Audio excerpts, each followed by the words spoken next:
안녕하세요, 오윤기 컴퓨터입니다. 오늘은 고사양 컴퓨터를 한 대 조립을 할 겁니다. 그런데 이번 조립을 의뢰해 주신 손님께서는 저한테 100% 의뢰를 하신 것도 아니고 또 조립 대행도 아니고 반반이에요. 반반. 치킨 반반처럼, 양념 반 후라이드 반처럼 반반인데요. 그게 무슨 얘기냐면 부품 중에 일부는 손님께서 직접 구매를 해 오셨어요. 하나씩 이제 모아놨던 거 갖고 오셨고, 그리고 손님께서 준비를 안 하신 부품들은 저와 상담을 통해서 손님께서 직접 선택을 하셨고 저한테 구매를 하셨어요. 그래서 저한테 조립하는 것도 아니고 조립 대행도 아니고 반반이라고 말씀드린 건데, 이 중에서 손님께서 준비해 오신 부품은 CPU, 그리고 SSD 3개, 그리고 그래픽카드, 거기다가 수냉 쿨러까지, 이렇게 4가지는 손님께서 직접 구매를 해 오셨습니다.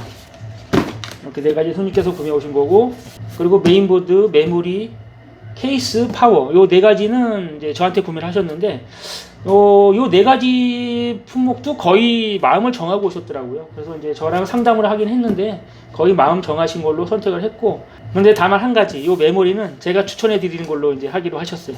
최근에 이 DDR5 메모리가 불량률이 너무 높고, 또 불량은 아니라고 해도 호환성이 많이 떨어지고 막 이러다 보니까 메모리 선택하는 데 있어서 아주 많은 고민을 하게 되거든요.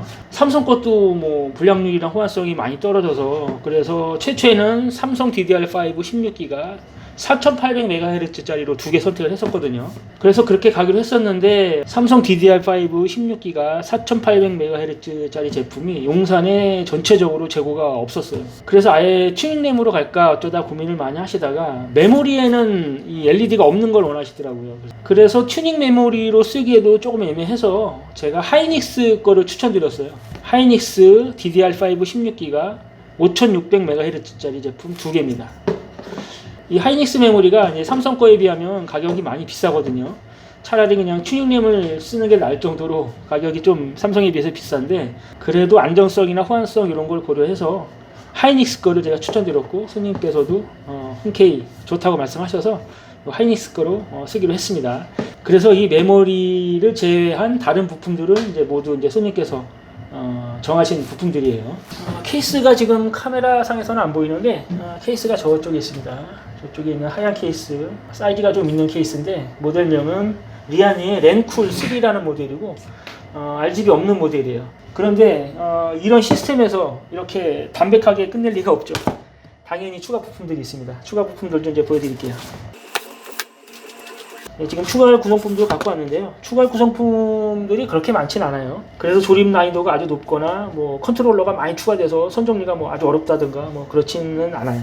추가할 부품 중에 첫 번째 보여드릴 거는 메모리 방열판입니다. 메모리가 이제 하이닉스 거기 때문에 그냥 순정 램이기 때문에 약간 좀 밋밋한 감이 없지 않아 있거든요. 그리고 열도 어느 정도 식혀줄 그럴 역할을 하는 것도 필요하고요. 그래서 메모리 방열판을 2개 따로따로 선택을 하셨습니다. 이 방열판은 LED 없는 방열판이고요. 그리고 전체적인 컨셉에 맞춰서 흰색으로 선택하셨어요. 그리고 그 다음에 이제 케이스에 추가할 팬들인데, 120mm짜리 3개, 그리고 140mm짜리 4개 선택하셨습니다. 120mm짜리는 케이스 하단에 3개 나란히 붙일 거고요. 그 다음에 140mm짜리 4개 중에 1개는 후면, 그리고 140mm짜리 3개는 전면, 이렇게 설치를 하실 건데, 이 케이스 팬에 대해서 조금만 더 설명을 드리자면, 리안에서 나온 유니팬이에요. 유니팬 중에서도 이제 인피니티 모델인데, 다들 잘 아시겠지만 이 리안의 유니팬은 설치를 할 때 선정리에 아주 큰 장점이 있습니다. 팬과 팬을 서로 연결할 때 접점과 접점 핀이 있기 때문에, 그 접점 핀을 이용해서 서로 맞물려주면 케이블 없이 팬과 팬을 서로 연결할 수가 있거든요. 그렇기 때문에 이제 선정리할 때 아주 깔끔한 그런 장점이 있고, 또 이 LED 연출도 아주 고급스럽고 예쁘고 현란한 그런 장점이 있는 팬입니다. 그래서 이 팬들을 케이스에 다 설치를 하게 되면 이 수냉 쿨러에 있는 팬과 다 동일한 팬으로 통일이 되는 거고요. 그리고 뭐 LED 연출이라든가 이런 퍼포먼스도 전용 프로그램을 이용해서 각각 제어할 수도 있고 완전히 동기화 시킬 수도 있고 뭐 그런 식으로 연출이 가능합니다. 자, 이렇게 되면 부품 소개는 얼추 됐죠. 부품 소개는 다 됐고요. 그리고 한 가지 더 있네요. 손님께서 가지고 오신 것 중에 윈도우 11, 윈도우도 정품으로 설치해 달라고 따로 구매해 오셨습니다. 그러면 조립 잘 하고 손님께서 가져오신 이 윈도우 11 정품을 이용해서 윈도우 설치까지 잘 해서 손님께 마무리해 드리도록 하겠습니다. 네, 지금 이 부분이 M.2 솔루션인데요. M.2를 고정하는 그 나사를 조이는 부분이 나사 대신 이렇게 이제 레치로 되어 있는데, 요거 레치가 정확한 명칭은 뭔지 제가 보진 않았는데, 또 다른 방식이에요. 이거는 다른 보드에서는 이렇게 회전식으로 옆으로 돌려서 고정을 하든가, 아니면 한 2-3cm 정도 이렇게 줄이 연결되어 있어서 플라스틱으로 줄이 연결되어 있어서 뺐다 꼈다 해서 그렇게 고정하는 방식도 있는데, 얘는 위로 이렇게 열어서 M.2를 설치하고 이렇게 내려서 닫는 이런 구조로 되어 있습니다. 한번 M.2를 고정시켜 볼까요? 그러면 이거 일단 열고 M.2 끼고 내린 상태에서 얘를 밑으로 제껴서 이렇게 고정을 시켜주는 겁니다. M.2 슬롯이 지금 총 3개가 있는데, 다른 나머지 2개의 M.2 슬롯에도 똑같은 방식으로 이런 식으로 지금 레치가 한 단계 더 진보된 방식의 레치가, 고정 레치가 이렇게 있네요.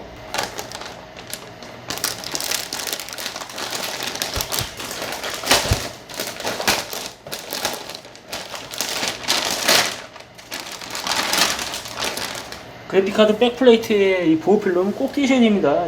이 보호 필름 띄는 이 부분이 눈에 잘 안 보여요. 투명하다 보니까. 보호 필름 띄지 않으면 그래픽카드 엄청 과열됩니다. 이거 꼭 띄셔야 돼요.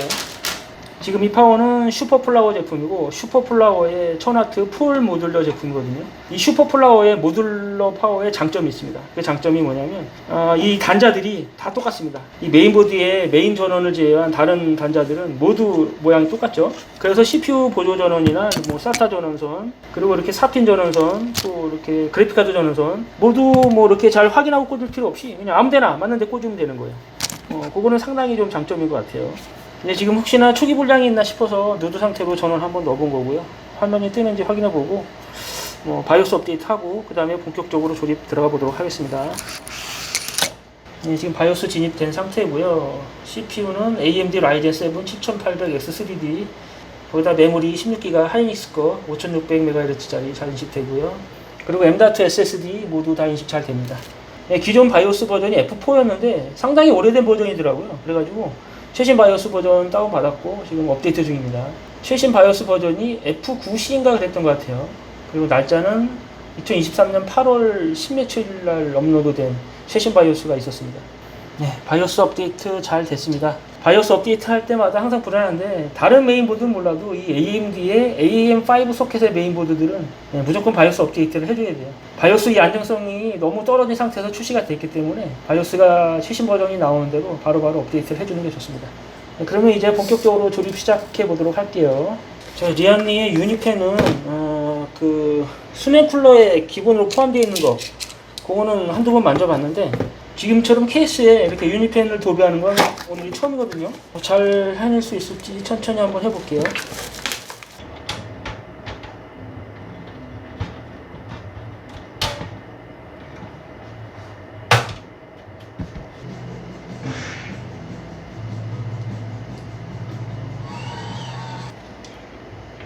누구나 한 번쯤 자신이 이루고자 하는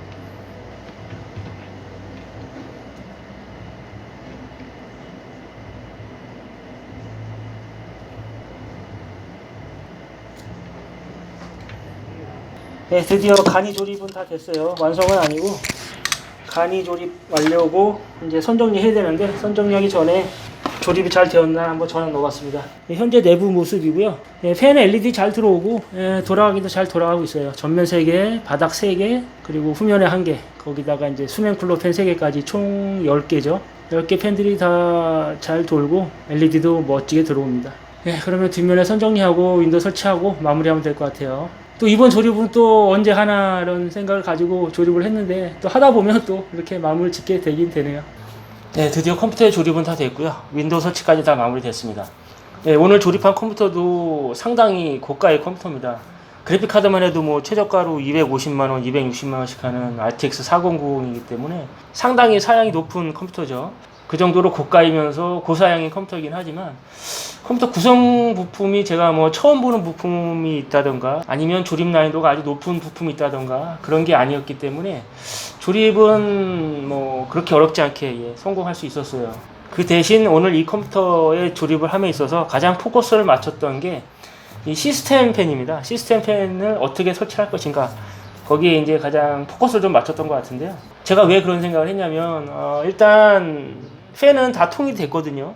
수냉쿨러의 기본으로 달려 나오는 이 유니팬, 인피니티 유니팬에 맞춰서 다른 팬들도 다 통일을 했는데, 아시다시피 이 수냉쿨러에는 이런 컨트롤러가 같이 따라옵니다. 수냉쿨러에 저 팬을 연결할 수 있는 컨트롤러예요. 자, 보시면 수냉쿨러의 기본으로 오는 케이블은 이렇게 생겼어요. 두 가닥으로 나눠져 있죠. 두 가닥으로 나눠져 있고, 또 기본으로 따라오는 컨트롤러에 이렇게 두 가닥을 모두 꽂게 이렇게 되어 있습니다. 이 한 가닥은 LED 신호를 주는 케이블이고요. 또 한 가닥은 이제 전원을 공급하는 케이블입니다. 그래서 이렇게 두 가닥을 따로따로 연결해 주고, 그 다음에 이 반대쪽 끝을 저 세 개로 연결되어 있는 유니팬에 요거를 결착을 해줘야 저 유니팬이 돌기도 하고 이제 LED도 들어오거든요. 그런데 아무리 봐도 이 개별적으로 판매하는 팬들은 이 수냉쿨러의 기본으로 딸려있는 팬들하고 이 단자 모양이 다른 거예요. 개별적으로 구매한 팬들도 이 수냉쿨러의 기본으로 있던 팬과 이렇게 단자 모양이 똑같다면 이 컨트롤러를 이용해서 얼마든지 더 연결을 할 수 있거든요.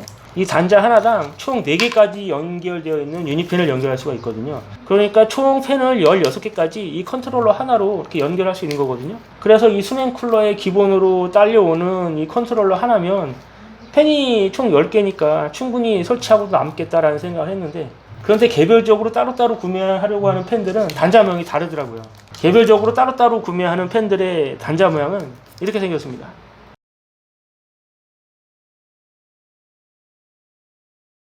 이렇게 생겼기 때문에 여기 연결할 수가 없어요. 그래서 제가 인터넷도 여기저기 찾아보고 유튜브 동영상도 많이 찾아봤고요. 그리고 하다못해 서린 쪽으로, AS 센터 서린 쪽으로도 문의를 했었거든요. 수냉쿨러 외에 케이스 팬을 총 7개를 더 추가를 할 건데, 수냉쿨러에 딸려오는 그 기본 컨트롤러를 이용하면 별도의 추가 장비 없이 팬만 따로 구입해서 연결할 수 있냐고 물어봤는데, 그 서린 AS 센터 측에서도 그렇게는 안 된다는 거예요. 그렇게 하려면 팬을 낱개로 구매하지 말고 3개짜리 패키지를 하나는 사라고 하더라고요. 그 3개짜리, 팬 3개짜리 패키지를 사면 컨트롤러가 하나 따라오고, 그 컨트롤러를 이용하면 내가 원하는 대로 컨트롤러 하나에다가 모든 팬을 연결할 수 있다. 그렇게 답변을 주셔서 할 수 없이 3개짜리 팩을 구매했습니다. 그래서 그 3개짜리 팩에 들어있던 그 컨트롤러를 이용해서 이렇게 다 연결을 한 건데, 그런데 결국은 알고 보니까 3개짜리 팩을 구매할 필요가 없었던 거예요. 각각의 팬들을 다 낱개로 구매를 하더라도 이 컨트롤러를 이용해서 다 연결할 수가 있더라고요. 이 수냉쿨러의 구성품 중에 이런 케이블이 또 들어있었습니다.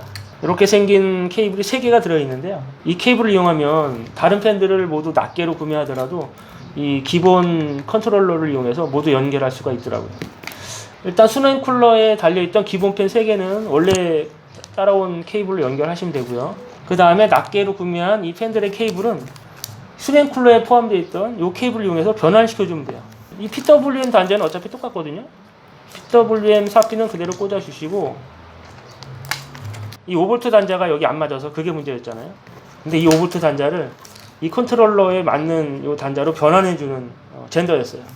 이걸 빼면 이렇게 5V 단자 순놈이 있습니다.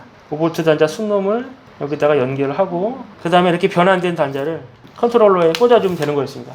이 변환 케이블 여분이 2개가 더 있기 때문에 이렇게 연결을 하면 상단에 기본 팬 3개, 그리고 하단에 3개, 그리고 전면 3개, 후면 1개, 이런 식으로 연결이 충분히 가능한 거더라고요. 지금처럼 이렇게 연결하면 굳이 패키지로 되어 있는 팬을 사지 않고 이렇게 낱개로 모두 팬을 구매하더라도 충분히 연결이 가능했던 거였어요. 물론 뭐 낱개로 구매하나 뭐 패키지 상품을 구매하나 가격 차이는 크게 나진 않아요. 10,000원 안짝 정도 차이가 나는 것 같은데, 저도 이 기본 컨트롤러만으로 어떻게든 될 것 같아서 제가 인터넷을 통해서 이 수냉쿨러의 구성품들, 그리고 개별 팬들의 구성품들, 그리고 패키지로 된 팬들의 구성품들을 하나하나 자세히 보긴 봤는데, 이런 케이블이 있다는 걸 제가 간파를 못했어요. 이런 케이블이 있다는 것까지는 파악을 하지 못했습니다. 그래서 지금 하단에 설치한 120mm짜리 팬 3개는 패키지 제품을 구매했어요. 그래서 그 패키지 안에 들어있던 그 컨트롤러를 이용해서 이렇게 다 구성을 하긴 했는데, 결국은 제 처음 생각대로 패키지는 필요 없었고, 이 수냉쿨러의 기본으로 따라오는 이 컨트롤러 하나만으로도 충분히 설치가 가능했었습니다. 그 점은 제가 조금 아쉽게 생각하고 있는데, 제가 영상 초반에 말씀드렸듯이 수냉쿨러를 사용하면서 유니팬을 사용해 보긴 했지만 이 케이스팬도 모두 통일해서 사용해 보기는 처음이다 보니까 이런 작은 실수를 했습니다. 다음에 또 이런 기회가 찾아온다면 그때는 오늘과 같은 실수를 반복하지 않고 쓸데없는 지출을 하지 않고 조립할 수 있도록 그렇게 해볼게요.